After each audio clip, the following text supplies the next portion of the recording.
चलिए दोस्तों, मैं लेके आया हूँ आपके लिए हिंदी क्लास 12 यूपी बोर्ड 2025 के लिए मोस्ट इंपोर्टेंट 10 मुहावरे जो यूपी बोर्ड 2025 यानी 24 फरवरी को एग्जाम के लिए मोस्ट इंपोर्टेंट रहने वाले हैं। दोस्तों, अगर आपको ये नहीं पता होगा कि में कौन कौन से मुहावरे हैं जो यूपी बोर्ड में हर साल रिपीट किए जा रहे हैं या 1 साल या 2 साल छोड़कर लगातार रिपीट किए जाते हैं, तो आप अच्छे से नहीं पढ़ पाएंगे और आप ज्यादा मुहावरे पढ़ लेंगे और जो मोस्ट इंपोर्टेंट जो मुहावरे हैं उन्हें छोड़ देंगे।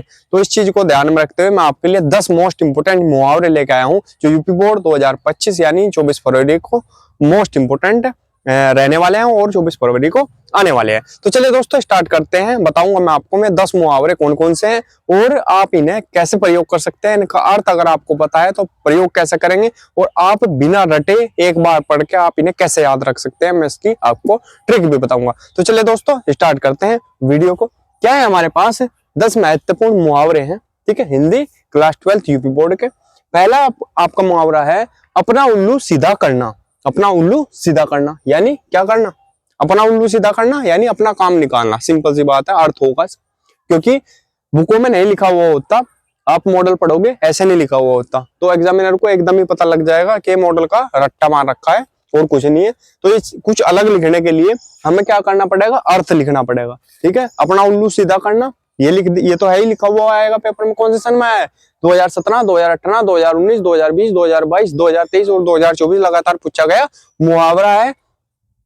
आपको क्या करना? आंसर लिखेंगे, जब यहाँ आंसर लिख दो ऐसे या उत्तर लिख दो हिंदी में, अर्थ लिखेंगे, इसका हेडिंग डालेंगे अर्थ काले पेन से और लिखेंगे अपना काम निकालना। अर्थ क्या है इसका? अपना काम निकालना, ठीक है। अपना उल्लू सीधा करना यानी अपना काम निकालना, सिंपल सी बात है।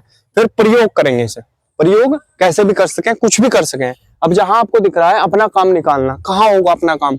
अपना जैसे नेता लोग करते हैं, हमने ले लिया एग्जाम्पल राजनीति का। जैसे नेता लोग करते हैं, वोट जहां दिया तो अपना काम हो गया उनका, बाकी खत्म बस, ठीक है। तो आपसे कोई मतलब नहीं होता उनका, यानी अपना उल्लू सीधा कर लिया उन्होंने, सिंपल सी बात है, ठीक है। तो ऐसा भी किसी दोस्त के बारे में हम लिख सकते हैं कि उसने अपना काम निकाल लिया यानी अपना उल्लू सीधा कर लिया, ठीक है, और बस फिर मुझे छोड़ दिया। तो कैसे भी कर सकते हैं। तो हमने लिया है आजकल के नेता अपना उल्लू सीधा करने के लिए ही लोगों को भड़काते हैं, भड़का भी देते हैं, ठीक है, राजनीति है उनकी। तो ऐसे भी हम राजनीति पे भी लिख सकते हैं। कोई दोस्त है आपका जो अपना उल्लू सीधा करता है, उसके बारे में प्रयोग कर सकते हैं। तो कैसे भी कर सकते हैं, ठीक है, ये आपके हाथ में है। तो ऐसे लिखेंगे, ये अर्थ और प्रयोग लिखना बहुत ही जरूरी है, ठीक है। अब नंबर 2 है अंगूठा दिखाना, ठीक है, अंगूठा दिखाना। 2019-2023 में ये सन तो मैंने इसलिए लिख दी जिससे आप अच्छे से कर लें। अगले जो कराऊंगा उसमें सन नहीं लिखने का, ठीक है, इंपोर्टेंट ही होंगे मैं, ठीक है, मोस्ट इंपोर्टेंट ही कराऊंगा। तो अंगूठा दिखाना अर्थ क्या है इसका? इंकार करना। क्या है? इंकार करना यानी मना कर देना, ठीक है। किसी काम को अंगूठा दिखा दिया उसने, अंगूठा दिखा दिया और मैं मना कर दिया, ठीक है। अब हमने क्या करा? मोहन ने सोहन से पैसे मांगे। अब जब कोई किसी से पैसे मांगता है तो क्या करेगा? वो मना ही करेगा, इंकार ही करेगा। तो यानी उसने क्या कर दिया? सोहन ने अंगूठा दिखा दिया, ठीक है। तो क्या? मोहन ने सोहन से पैसे मांगे तो सोहन ने अंगूठा दिखा दिया, ठीक है, अंगूठा दिखा दिया उसने, ठीक है, यानी उसे मना कर दिया, ठीक है। सिंपल बात है, 2 हो गए आपके। आगे बढ़ते हैं जल्दी जल्दी। चलिए दोस्तों, देखते हैं नंबर 3, अपने पैरों पर खड़ा होना। अपने पैरों पर खड़ा होना, अपने पैरों पर खड़ा होना यानी स्वावलंबी होना। मतलब स्वावलंबी मतलब कि वो अपने अकॉर्डिंग कर सकता हो, मतलब किसी पे डिपेंड ना है, किसी पे डिपेंड ना होना, ठीक है। अपने पे डिपेंड है वो, ठीक है, सब कुछ अपने आप कर सकता है। मान लिया किसी की नौकरी लग गई तो कह देते हैं उसे कि वो अपने पैरों पे खड़ा हो गया, ठीक है, स्वावलंबी हो गया, ठीक है। अर्थ लिखेंगे स्वावलंबी होना, ठीक है। अब प्रयोग लिखेंगे, मोहन ने बोला कि जब तक मेरा बेटा हरनंद, ठीक है, आप कुछ भी लिख सकते हो, ठीक है, मोहन लिख सकते हो, सोहन लिख सकते हो, आपको किसी फ्रेंड का नाम हो वो लिख सकते हो। मोहन ने बोला कि जब तक मेरा बेटा हरनंद अपने पैरों पर खड़ा नहीं होगा, यानी उसकी जॉब नहीं लगेगी, वो खुद कमाने नहीं लगेगा, तब तक मैं उसकी शादी नहीं करूंगा। सिंपल सी बात है, तब तक मैं उसकी शादी नहीं करूंगा, ठीक है। अब नंबर 4 पे आते हैं, आंख का तारा। अर्थ में लिखेंगे अत्यंत प्यारा।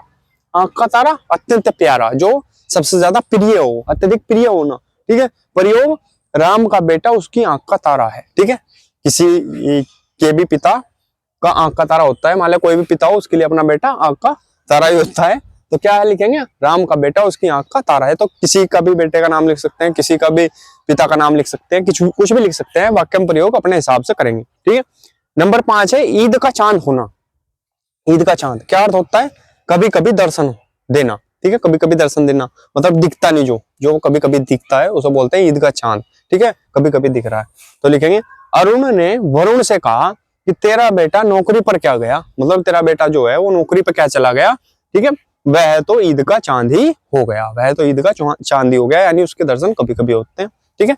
तो इसका स्क्रीनशॉट लेंगे, आगे बढ़ेंगे, 5 मैंने करा दी, 5 और रहते हैं, स्क्रीनशॉट ले लेंगे इनका। चलिए दोस्तों देखते हैं अगला नंबर 6, एक अनार 100 बीमार, एक अनार 100 बीमार, अर्थ क्या निकलेगा, एक वस्तु के लिए बहुत से व्यक्तियों द्वारा प्रयत्न करना, एक वस्तु के लिए बहुत से व्यक्तियों द्वारा प्रयत्न करना, ठीक है।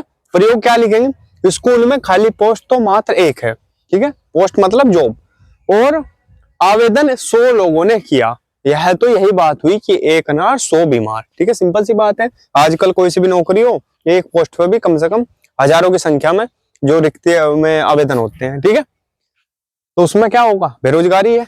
तो स्कूल में खाली पोस्ट तो मात्र एक है और उसके लिए आवेदन कितने ने किया, 100 ने किया, ठीक है। तो एक अनार 100 बीमार, यानी एक अनार है और बीमार कितने हैं, 100 पूरे का पूरा, ठीक है। तो अब नंबर 7 पे आते हैं, घी के दिए जलाना, अर्थ लिखेंगे खुशी मनाना, खुशी मनाना, घी के दिए जलाना यानी खुशी मनाना। प्रयोग लिखेंगे, भारतीयों ने पाकिस्तान की हार पर घी के दिए जलाए, ठीक है, भारतीयों ने पाकिस्तान की हार पर घी के दिए जलाए। कल मैच भी है इंडिया वर्सेस पाकिस्तान, तो ऐसा ही हो कल के भारतीय जो दिए जलाए पाकिस्तान की हार पर, ठीक है, यानी खुशी मनाना, ठीक है। नंबर 8, दाल में काला होना, दाल में काला होना, अर्थ लिखेंगे दोष छिपे होने का स्नेह होना, दोष छिपे होने का स्नेह होना। दाल में कुछ काला हो, है ना, बोल देते हैं ना सिंपल भाषा में, दाल में कुछ काला है यानी कुछ ना कुछ है, ठीक है, दोष छिपे होने का संदेह होना।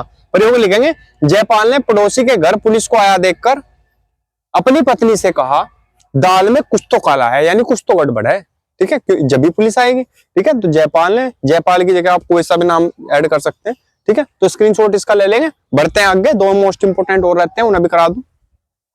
चलिए दोस्तों देखते हैं अगला क्या है, 9वां, पानी पानी होना, अर्थ लिखेंगे इसका शर्मिंदगी अनुभव होना या महसूस होना, ठीक है। प्रयोग करेंगे इसका, राम ने राहुल को चोर समझा, ठीक है, पर जब पता लगा कि वह चोर नहीं था तो वह पानी पानी हो गया, यानी उसे शर्मिंदगी महसूस हुई, उसे फील हुआ कि मैंने गलत करा, ठीक है। नंबर 10, 9-2-11 होना, 9-2-11 होना मोस्ट इंपोर्टेंट है, फेमस है, ठीक है। अर्थ लिखेंगे, भाग जाना या गायब हो जाना, भाग जाना या गायब हो जाना। इसके लिए प्रयोग मोस्ट इंपोर्टेंट यही है, मतलब जो फेमस है, लीडिंग है, क्या पुलिस को आता देखकर चोर 9-2-11 हो गए, ठीक है, यानी जब पुलिस देखी चोर ने तो भागेगा ही हो, ठीक है। तो इसका स्क्रीनशॉट इसका ले लेंगे। और दोस्तों अगर वीडियो अच्छी लगी हो तो प्लीज वीडियो को लाइक कीजिए, कमेंट कीजिए और हमारे चैनल को सब्सक्राइब कीजिए और घंटी का बटन भी दबा लीजिए, जिससे आपको हमारी वीडियो की नोटिफिकेशन सबसे पहले मिल सके। मिलते हैं अगली वीडियो में, तब तक के लिए बने रहिए हमारे चैनल पर। धन्यवाद।